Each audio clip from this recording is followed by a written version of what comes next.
Powered by Rev Media in partnership with TSN. It is season 5, and this is episode 17 of the Laine Dregs Hockey Podcast. And as always, we're presented by our title sponsor, Canadian Club Whiskey, who have introduced the first release of the Canadian Club Invitation Series, 15-year-old Sherry Cask. It's the signature CC Classic 12-year-old, finished with a secondary aging in Oloroso Sherry Cask. So all the hallmarks of classic Canadian Club, with the added richness and sweetness of sherry.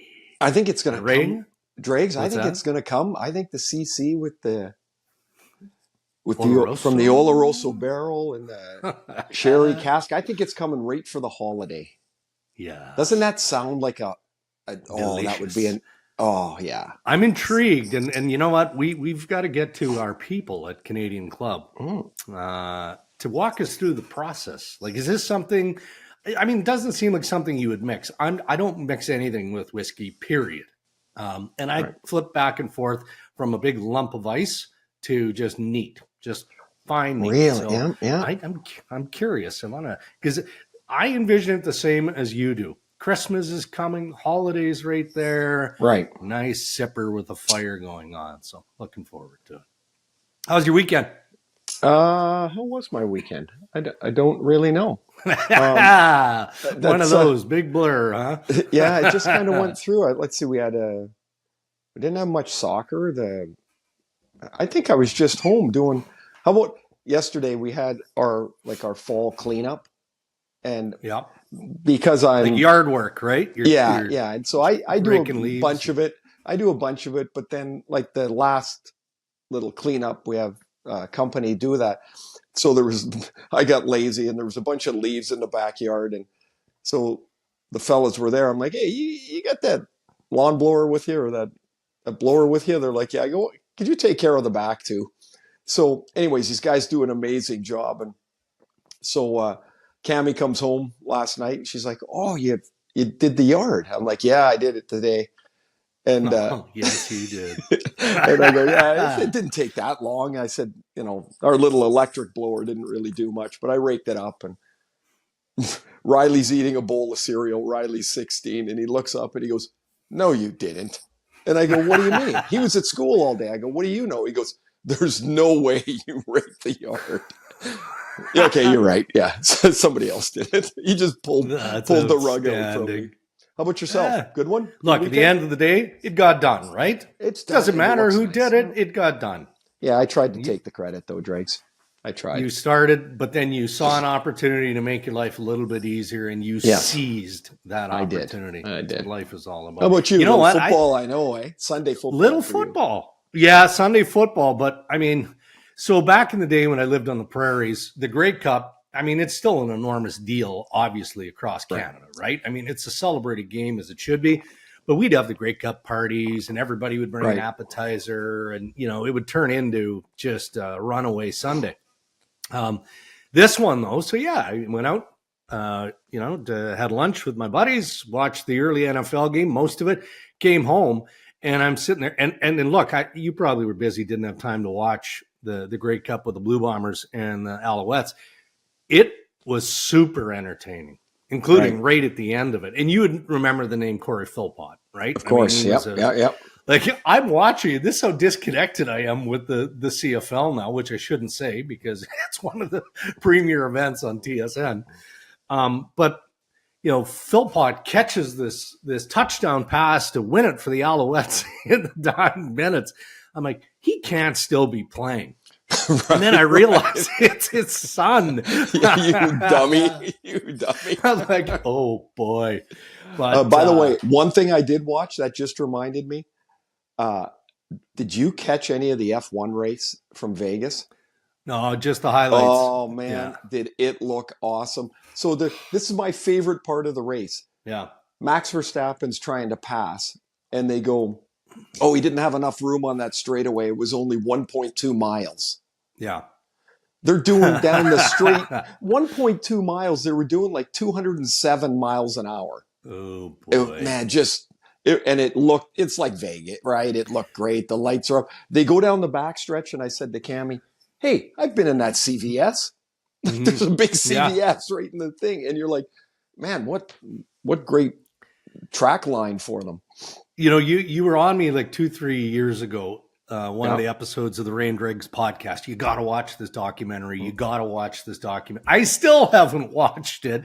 Dregs, Which if you is watch it, you'll watch the races. You will. I will. They did a great job, and I hope other leagues take and see what they did and go, man, that's a real connective way to get eyeballs on what our players do and who they are. Yeah.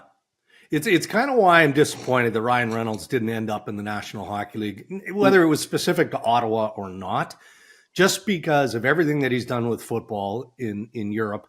I'm just intrigued to see what he could do, or if he would have had the same layers of interest to do what he's done in football in hockey and in the NHL. But perhaps we'll find out one day, but not anytime soon.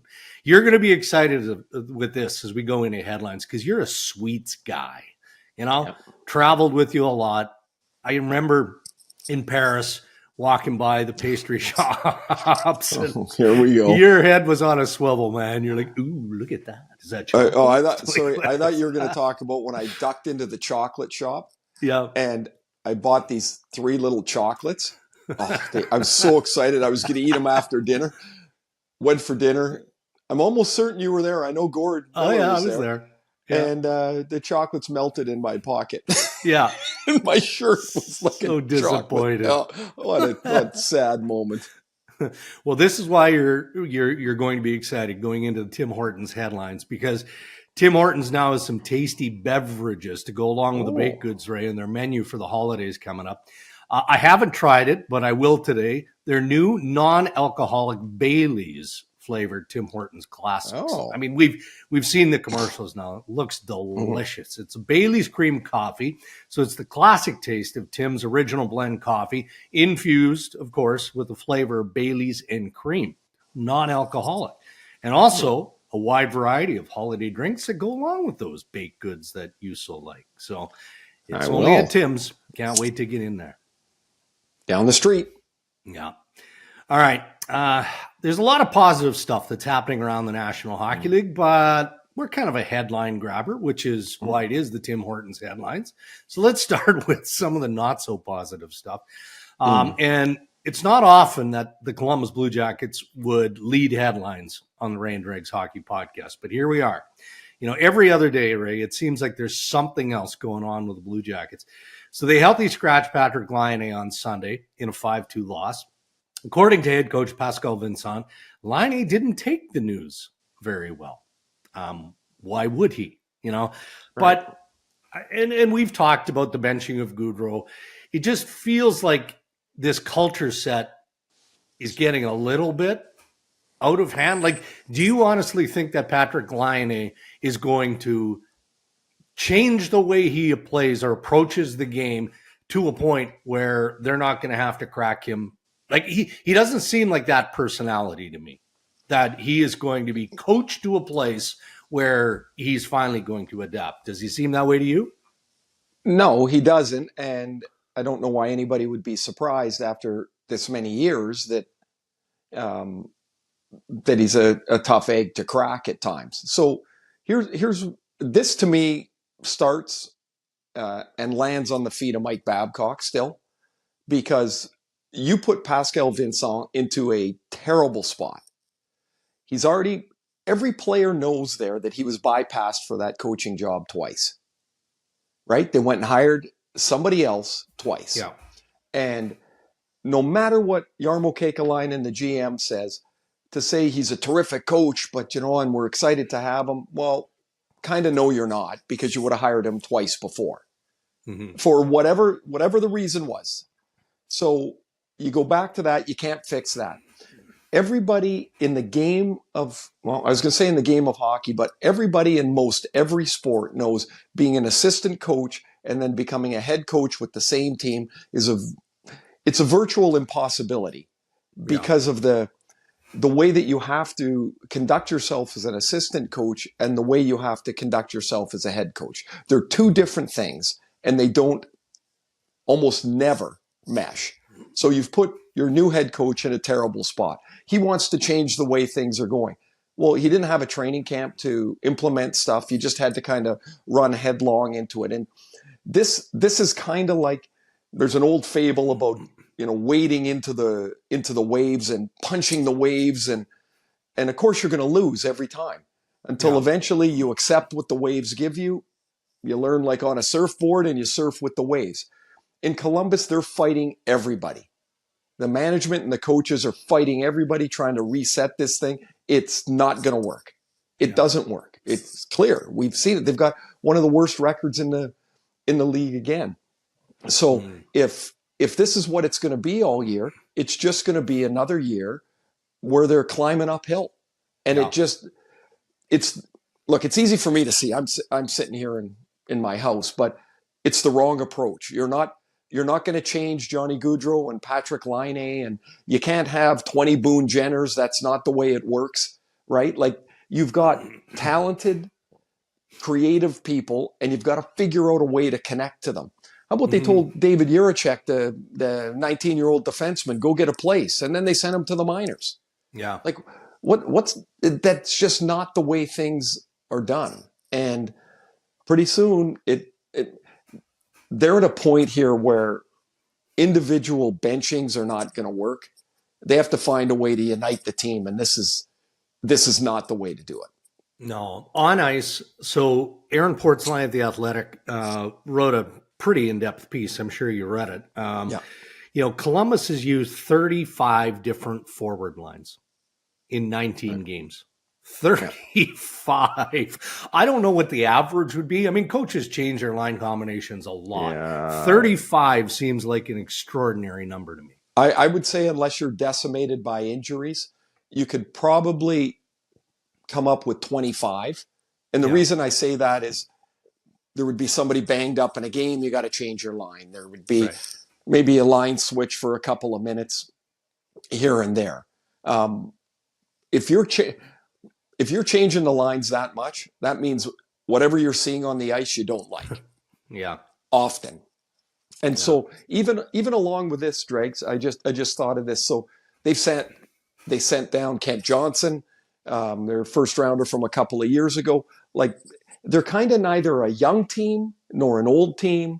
Are they a big team? Are they a small team? They're a team with no identity, and they're just a franchise. And that place should be better than it is. They've been close a couple of times, and they always seem to get kicked in the teeth there. But it is, with player movements and such. But they just, it's not right. It's not going to turn the way it is. All right, to Vancouver. And I'm going to steal a line from the younger brother, Jack Hughes, in referencing Quinn, the captain of the Canucks, his older brother. Quinn is on a heater, Ray. Goal and an assist in the 3-1 win against the San Jose Sharks. I mean, we know what San Jose is. We know what they're not. And we know what the direction the San Jose Sharks are hoping. But that's not to take anything away from the Canucks or Hughes. He leads the National Hockey League now with 30 points, 8 goals, and 22 assists. So, I mean, we could. It's not like this year is his breakout year per se. I don't think it is. I mean, we've seen the talent level of Quinn Hughes basically from the get-go, and he stepped into the National Hockey League. But I think it is fair to say, of course, that he has elevated his game. So how, aside from the obvious, in your opinion, aside from the points, and why? Like, what is it? Something that he's done? Is it his level of confidence? How do you read what we're seeing now from Quinn Hughes? I think it's maturity. Like, he's still a really young guy, but it's a maturity to realize what he is. The one thing the Hughes boys is they're confident. They're confident in their ability, as they should be, but they're confident that they can be not just players but difference makers. Number 2, being named captain, I think has just puffed him up with air. Like, he is. Like, you can just see the way he carries himself. He's never he's a really interesting guy. He's never a, hey, look at me sort of guy. But when he speaks, like, he says some things that land with a sledgehammer. Like, he is very forceful in the way that he is, but his personality's not big and bold and dynamic. His skating is unbelievable. Dregs, when he goes along, I did the game last night. He Yeah. goes along the offensive blue line. It's like he drops quicksand behind him and that everybody else just gets stuck. And you're like, where is he going? And then he scored. Yeah. And then him and Hronek on the blue line play together. They set up JT Miller for his goal. He did say over the summer, the one thing he wanted to work on is his shot. He wanted to get more pucks to the net, but he wanted to be more of a scoring threat. His career high is 8 goals. He tied it last night. I don't know how many shots he had last night, but he had 55 coming into the game. And when you say how or why, whatever, sometimes the numbers are just so impressive. You got to look at them and just go, holy, that's amazing. There's been, after 20 games, there's been 2 defensemen that have led the NHL in scoring after 20 games in a season. Mm-hmm. Al McGinnis did it once, and Bobby Orr did it 5 times. That's it. And now Quinn Hughes. So it's a remarkable start. Oh, man, a remarkable start. He's just so good. He's like, he can pass, and his skating, and now his shot adds to it. And the one mark on him, and the reason Detroit passed on him, which, Philip Zadina was in the game yesterday too. He went 1 pick ahead of Hughes, but they passed on him because they thought at his size he was going to have a tough time defending. And what he does is he defends with his feet. He is incredibly mobile, and at the very top of NHL defensemen, I'm doing the game tomorrow in Denver, or Cale Makar and Quinn Hughes. And oh boy, that's a pair of defensemen that play the game unlike most in the NHL. All right, sidebar from that Vancouver San Jose game. Nils Hoglander gets the 5-minute match. They called it an attempt to injure. Department of Player Safety doesn't love when we throw out the term slew foot, but essentially that's what it was. All right, they like to call it a dangerous trip or whatever the language is. Right. This doesn't elevate to supplemental discipline for me, but it'll be interesting. I think they got the call on the ice right? It was a dangerous play. You know what's unreal, Dregs? And I got to give the officials some props here. that thing was, 8 feet from me. Yeah. And it just looked to me like 2 players that were, going to crash together on a little puck battle. Yeah. And it was Kevin LeBanc and Hoglander. And so the 2 referees and one of the linesmen congregated at the penalty box, and the linesman had the best view of it. Mm-hmm. And he's allowed to help in that spot. Sure. And when you look at the replay, it's like, oh yeah, he got his leg underneath. Now there's half the game roughly left. I think that almost translates into the 1 game. Yeah. For him, if it's anything, it's 1 game. But but they got the call absolutely right.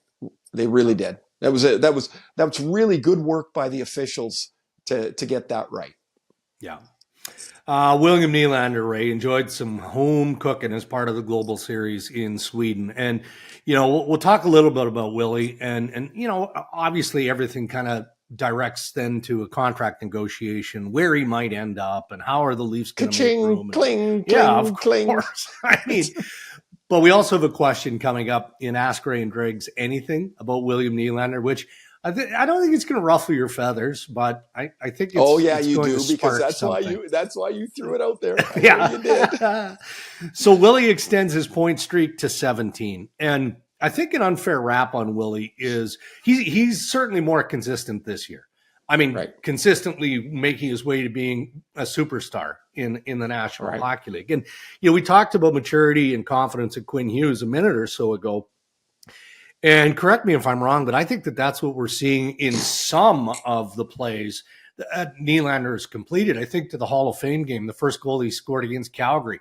And maybe a year ago, he doesn't fight through the defense and then, battle his way to the net and finish the way that he finished. And then, of course, he scores the dramatic overtime winner, the other day against Minnesota, and everybody's upset because the Leafs weren't able to hold on to a 2-goal lead. Well, okay, I get it, but the Wild fought pretty hard in that game. They want to win too. So it goes to overtime, and Willie spots that forward who's backing up 3-on-3, and he carves around him. When you And I get, again, I'm kind of rambling here, but I like the cutaways and seeing his dad and his family just It's awesome.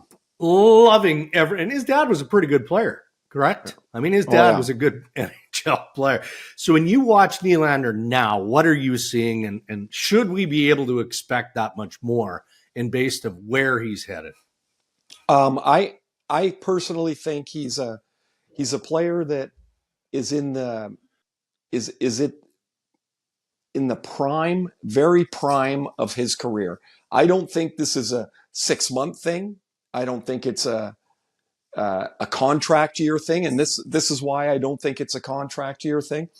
He has no pressure, none, zero, to perform for a contract, because if something happens and the Leafs don't want to sign him, how many teams are lined up out the door to sign William Nylander? And if they're not, they should be. He 100%. Has been just look back. He's now a proven playoff performer. When, as Brad Treliving calls it, the rink gets smaller in the playoffs, that doesn't seem to bother him. It seems to bother other players, but it doesn't seem to bother Nylander. I think he's not, while he's not tall, he's big. Like he's thick. He's strong. I think he's in the prime of his career, and that number is not getting smaller. And all this stuff about, take a hometown discount, garbage. Garbage. You take the deal that's best for you that you can get. Now, Toronto's in a pickle here. Yeah. Because the number is going to be big, and it deserves to be big. And if people think, I keep hearing like, this is because it's this contract year, he's just, he's doing things a little better this year. He's having the best year of his career, but he had a hell of a year last year. He did. Yeah. He was terrific last year. We're on a run of years here where I'd be shocked if Nylander's not among the best players. There's not 5 players in the game better than him right now. No. We'll get to Florida and Edmonton momentarily. I might radio you here, so I got to be careful. In this market in Toronto, the name that's constantly thrown out there, if you're handing out $11 million contracts, and that's really the stratosphere where Nylander has approached to this point, right? I mean, comparatively speaking, that's where he is.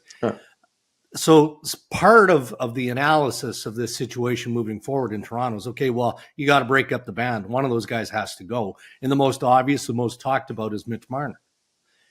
Do you give up on the talent of Mitch Marner? Maybe because of what you just talked about. Nylander has been a playoff performer. Marner's points are there, but he just doesn't seem to be as confident as he normally should be or would be. If there's a top defenseman available, do you throw Marner? Not this season. You're going to use him past the trade deadline. We're talking, if you're moving Mitch Marner or a piece like that, it's likely in the offseason for sure. Would you do it? Okay, so no. I certainly wouldn't clamor to do it, that's for sure. But when you say a top defenseman, you're not talking about a number 2 defenseman. No.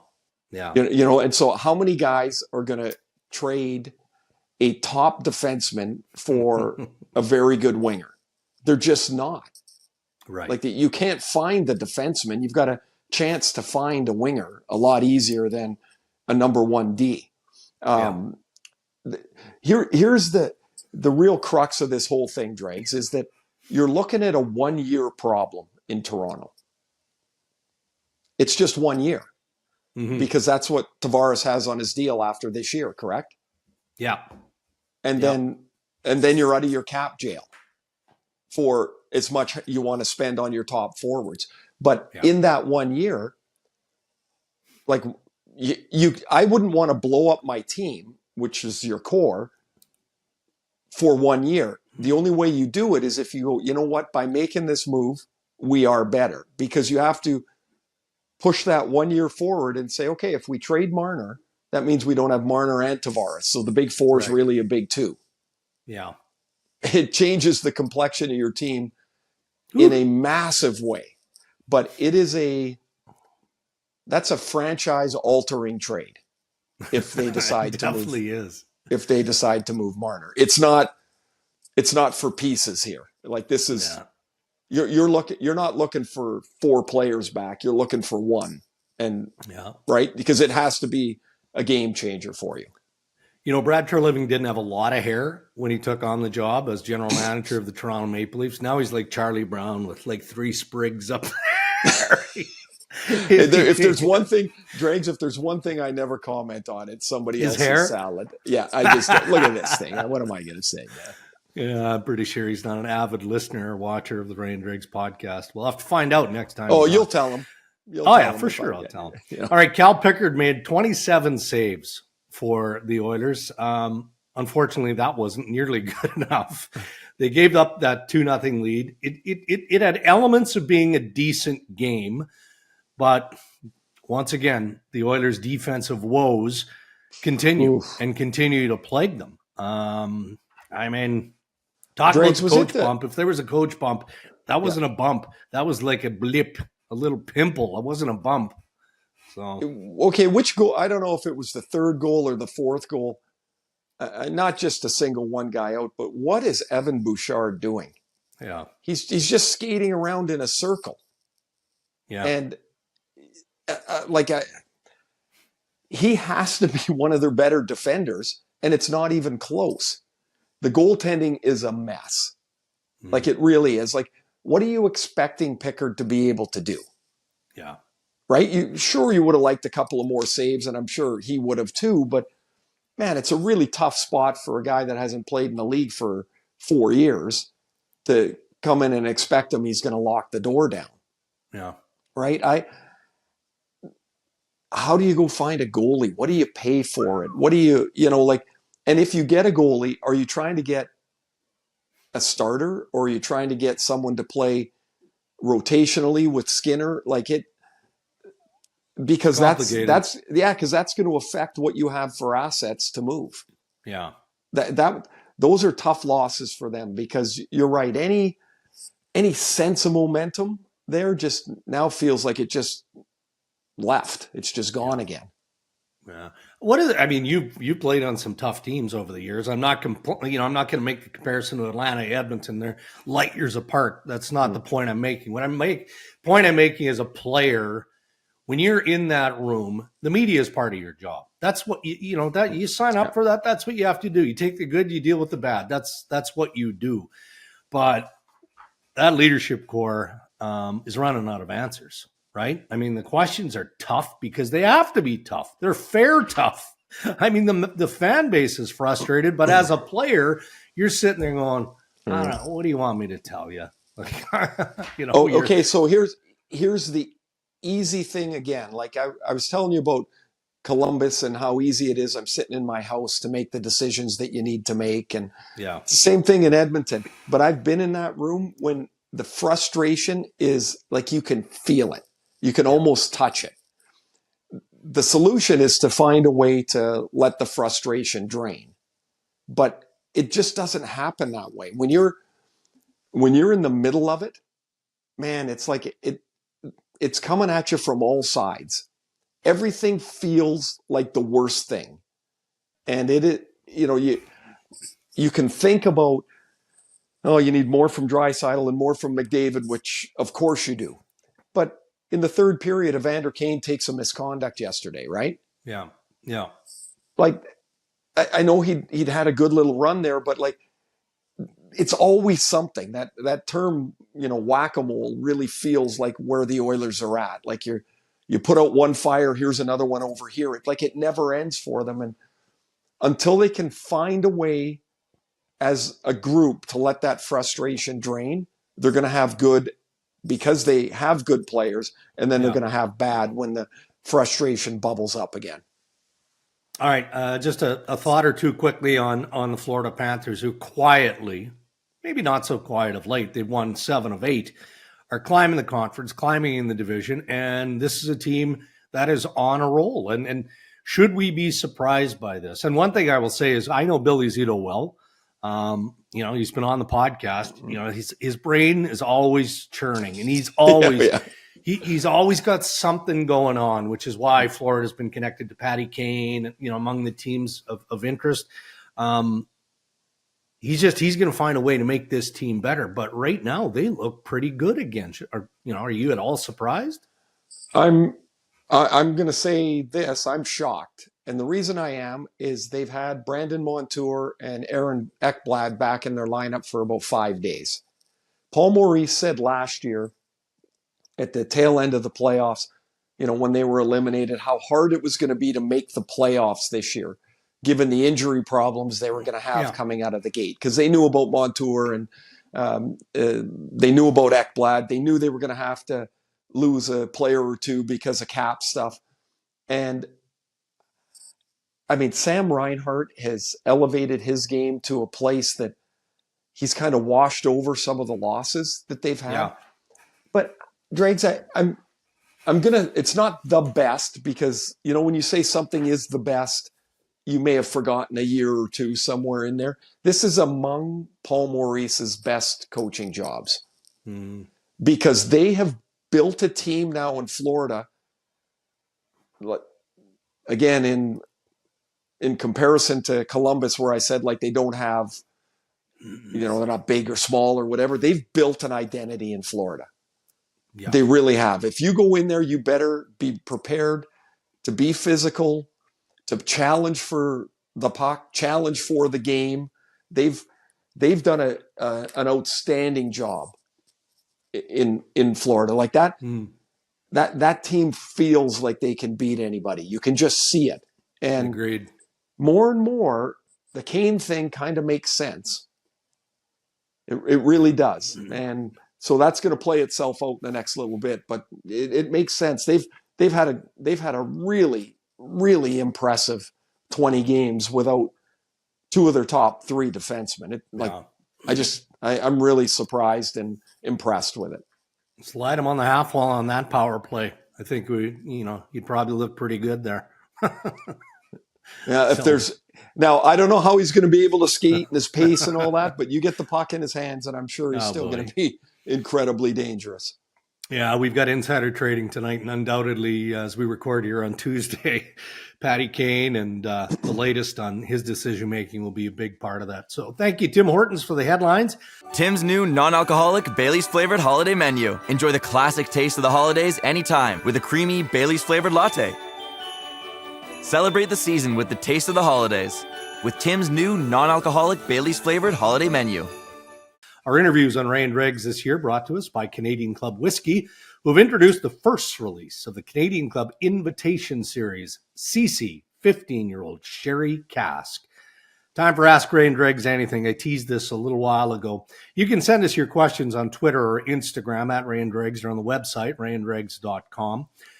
Before we get to the Nylander question, which you kind of talked a little bit about, Kenneth O'Sullivan sent an interesting one late last week.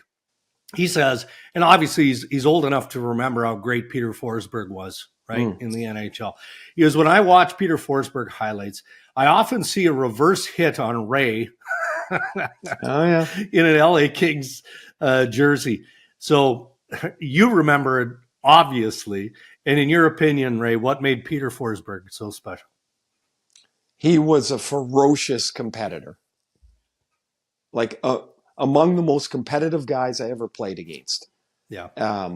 And he was mean and unbelievably talented, sneaky big. Like he was a handful to play against. And yeah, the hit that he's talking about, it's frickin' interference. I don't even have the puck. It's the first time I ever saw the reverse hit, and I was on my ass about a half a second after I saw it. He hit me dead in the chest. It was like I had like a little button on my chest. My feet went straight out. And I was like, and I remember being so mad. It's embarrassing to start with, but I was like so mad because I'm like, I don't have the puck. And they're like, he's protecting the puck. I'm like, no, he's not. He just knocked me over.